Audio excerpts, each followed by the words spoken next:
আসসালামু আলাইকুম। দাদাবাড়ি এগুলো থেকে আমি নেসল বলতেছি।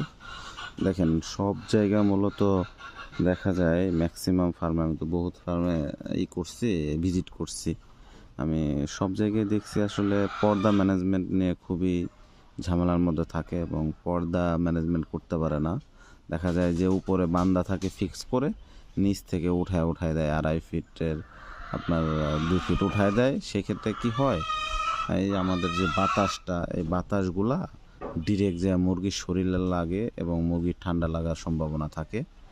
দেখেন, আর আমি কি সিস্টেম করছি, এইখানে এই বাঁশের মধ্যে 2টা সেলাই করছি। এই যে একটা সেলাই করছি এবং ওই যে উপরে একটা সেলাই করছি। এই সেলাই করে এই 2টার মধ্যে বাঁশের চটা চটা ঢোকায় দিছি, দিয়ে আমি ওই রশি দিয়ে বেঁধে দিছি উপরে। এবং রশি দিয়ে বেঁধে এই যে দেখেন, এখানে একটা পাইপ দিয়ে দিছি যেন দড়িটা টানলে টিনের মধ্যে কেটে না যায়, কারণ দড়ি তো টানাটানি করলে টিনের মধ্যে কেটে যাওয়ার সম্ভাবনা থাকে। তাই আমি একটা ওই যে পাইপ দিয়ে দিছি। পাইপের কারণে দেখা যাবে যে এই যে পাইপের কারণে আর টিনের মধ্যে কেটে যাবে না রশিটা, তাহলে রশিটা ভালো থাকবে। এখন আমি আসলে কী করি, আমরা আমাদের এই পর্দাটা দেখেন, পুরো পর্দাটা, এই পর্দাটা উপর থেকে জাস্ট আমি ওই ভেতরে গিট মারা আছে, ওইটা ছেড়ে দিলেই পর্দা আমার যতটুকু নামানোর দরকার নামায় রাখতে পারি এবং আবার যতটুকু উঠানোর দরকার উঠায় রাখতে পারি। এখন আবার রোদ আছে, দেখেন এখন রোদ, আমি যদি ফুল নামায় দিই ভেতরে রোদ চলে যাবে। তাই আমি কিছুটা যতটুকু বাতাস পাস হওয়ার জন্য দরকার ততটুকু রাখা হয়েছে এবং বাতাস পাস করতেছে। দেখেন, এই যে আমার যতটুকু নামানোর দরকার, আমার বাতাসটা যেন পাস হইতে পারে এবং মুরগির যেন কোনো ঠান্ডা বা ডিরেক্ট যে বাতাস শরীরে লেগে মুরগির ঠান্ডা না লাগে, মুরগির কোনো সমস্যা না হয়। তাই আমার এই পদ্ধতিটা কেমন হয়েছে, এটার আসলে খুব কম দামি জিনিস দিয়ে করা হয়েছে। এটার মধ্যে বাঁশের চটা দেওয়া হয়েছে আর রশি দিয়ে বেঁধে দেওয়া হয়েছে এবং আমি চাইলে ফুল নামায় দিতে পারি। দেখেন, আমি চাইলে এইটার ফুল নামায় দিতে পারি, আবার চাইলে উঠায় দিতে পারি। তাই এটাই হচ্ছে পর্দা ম্যানেজমেন্ট। আসলে একটা ফার্মে পর্দা ম্যানেজমেন্ট না থাকলে সেই ফার্ম কোনো দিনও আগাইতে পারে না।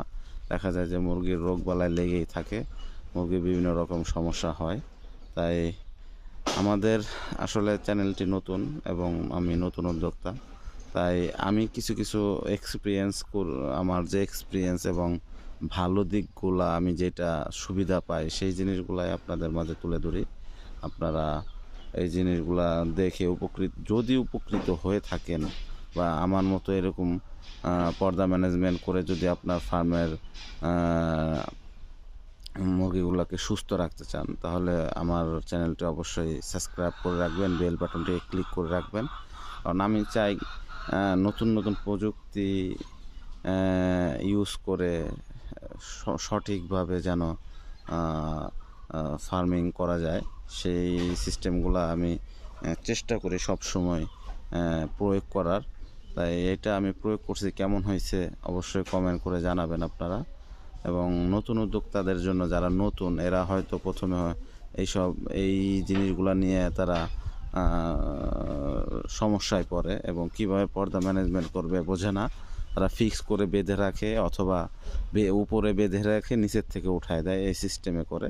কিন্তু এটা খুবই সহজ, ভেতরে যায় ওই যে 2টা রশি দেওয়া আছে, রশিটা ছেড়ে দিলেই পর্দা নিচে নেমে যায় এবং রশিটা টাইনে উঠায় দিলেই এই পর্দা উঠে যায়। এখন এখানে বলতে পারেন যে সামনে বৃষ্টি আসবে, বাতাস আসবে, এটা তো উড়বে, এটার জন্য কি পদ্ধতি বা কি হবে।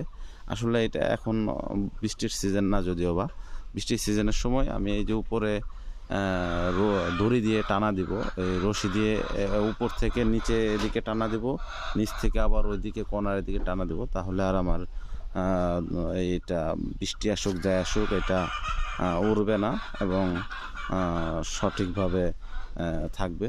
তাই অবশ্যই আমাদের চ্যানেলটি সাবস্ক্রাইব করে রাখবেন, বেল বাটনটি ক্লিক করে রাখবেন এবং আমাদের ভিডিওগুলো, নেক্সটে যে ভিডিওগুলো আছে অবশ্যই আপনার যে পরিচিত যারা আছে এদের মধ্যে শেয়ার করে দেবেন। আসসালামু আলাইকুম।